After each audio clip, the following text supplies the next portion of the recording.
morning, world! We're here to discuss the new Economic Development Bank of Brics. The global economic order is changing, fellow citizens. According to some experts, the core-periphery model is not longer capable of accurately defining the new transformation the world has been experiencing in the last years and is still enduring. Power is diffusing as new actors come into the international scenario, shaping the economy into a multipolar playing ground. Now, new emerging economies are rising, increasing the global GDP and international trade, while, on the other hand, international income inequality grows and socio-political instability spreads. Meanwhile, population increment and simultaneously lifespan enlarges, pressuring a demand for limited natural resources that pose an environmental threat and therefore a critical need for renewable energy and a sustainable development for emerging economies.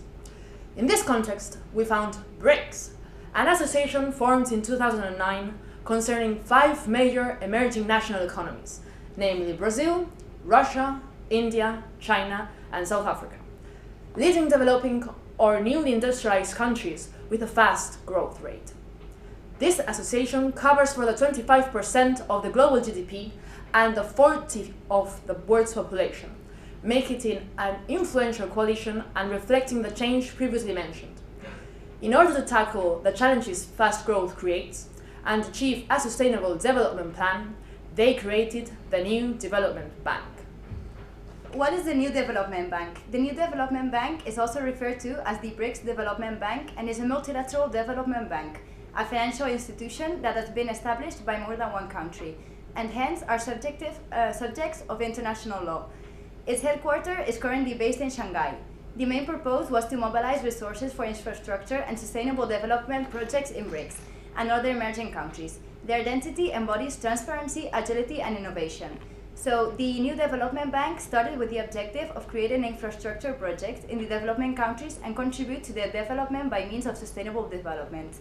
But it is not restricted to founding infrastructure requirements, but envisage building a knowledge platform among the developing countries and promote sustainable development. So the idea of creating a new development bank was proposed by India in the 4th Brics Summit that was held in Delhi in 2012, with the idea of meeting the development funding requirement of the 5 founding countries of the Brics. In Durban, South Africa, in the 5th Brics Summit on 27 March 2013, all the members of Brics agreed on setting the bank up.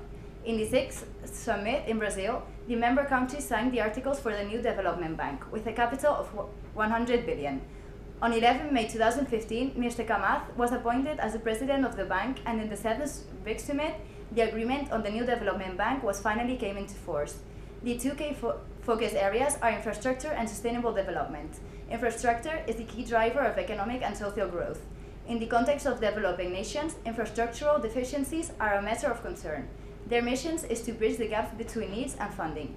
Sustainable development is needed as a tremendous development of the 21st century has harmed our environmental and is still.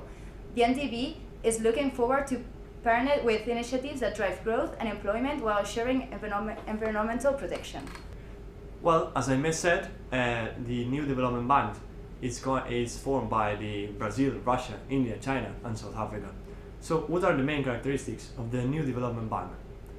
Well, all the members of the United Nations could be members of the bank, but it's important to say that the share of the Brics nations can never be less than 55% of voting power. According to the New Development Bank Vice President Zhu Qian, it's very likely that we will see new members joining the bank in 2017 or 2018, but the expansion of the membership is unlikely in 2016 because it takes too much time and procedures and discussions with interested countries. Boards of Governors that are formed is composed by Enrique Campos Meirelles in Brazil, Anton Silanov in Russia, and Aaron Jaitley in India, Louis Zhu in China, and Pravin Jamanadas in South Africa. What are the main projects of this New Development Bank? Well, the Brics New Development Bank is planning to give priority to the projects aimed to developing renewable energy, and the New Development Bank has also expressed interest in funding projects that conform to high environmental standards, including those in the field of infrastructure, such as energy, railways, and highways in the future. Another main objective of the bank is to contribute to development plans established nationally through projects that are socially, environmentally, and economically sustainable.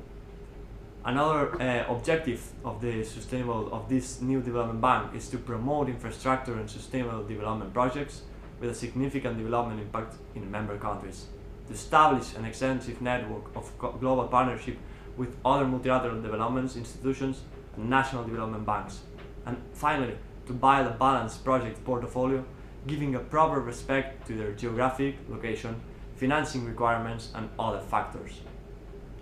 Well, when it comes to how does the BRICS challenge the current global economic governance, we could say that on the long run it is estimated that the BRICS countries will shift the center of the global economy from the Atlantic part of the world to the Pacific Asia, and maybe a little shifted towards the Indic Ocean.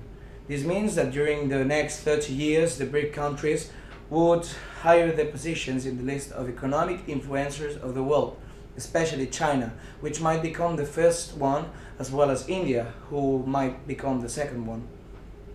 It is due to the international capacities and nature of their economic structures that the BRICS group may enlarge its economic influence among the international economic panorama, for they are a well-combined mix of suppliers of both raw materials as well as manufactured goods and services. However, it is usually rare that a country or a group of them maintains a state of or period of growth for more than a decade in a row, but that doesn't mean that up until the year 2050, BRICS will have already consolidated and maintained a state of economic importance and or hegemony. That may even lead to different and interesting geopolitical alliances between the leaders of such countries. After all, we should keep in mind that politics and economy are sometimes more related than what we think. In a world increasingly interconnected and globalized, it's crucial to adapt to the changes endured and the new challenges that arise. The old institutions, IMF, World Central Bank, born in Bretton Woods in 1944 to guide and ensure stability worldwide, have not been able to keep up with these modifications. The agreement reached by the G20 on sharing the governance of the old institutions has been put aside by the US Congress. As Joseph Eugene Stiglitz, winner of the Nobel Prize in Economics of 2001, put, the creation of these new institutions are the reflection of a democratic deficiency in global governance.